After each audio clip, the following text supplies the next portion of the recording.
तोरे याद में रहै छियौ। अभी आप सुन रहे हैं माँ लक्ष्मी म्यूजिक की शानदार प्रस्तुति। भूल न पाइबो हम तोरा दिलहि जखम गे, भूल न पाइबो हम तोरा दिलहि जखम गे।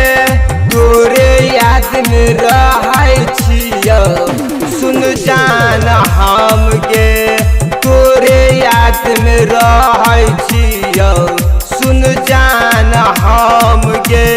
भूल न पाइबो हम तोरा दिलहि जखम गे। तोरे याद में रहै छियौ सुन जान हम गे, तोरे याद में रहै छियौ सुन जान हम गे। तोरे याद में रहै छियौ सुन जान हम गे, सुन जान हम गे।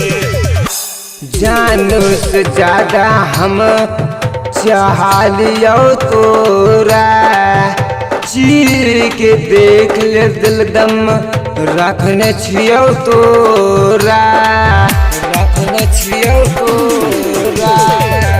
जानू से ज्यादा हम चाहलियो तोरा, चीर के देख ले दिल गम रखने छियौ तोरा। लागन सोची हम पाइबो तोरा दिन सुन जान गे, लागन सोची हम पाइबो तोरा दिन सुन जान गे। तोरे याद में रहै छियौ सुन जान हम गे, तोरे याद में रहै छियौ सुन जान हम गे। तोरे याद में रहै छियौ सुन जान हम गे, सुन जान हम गे।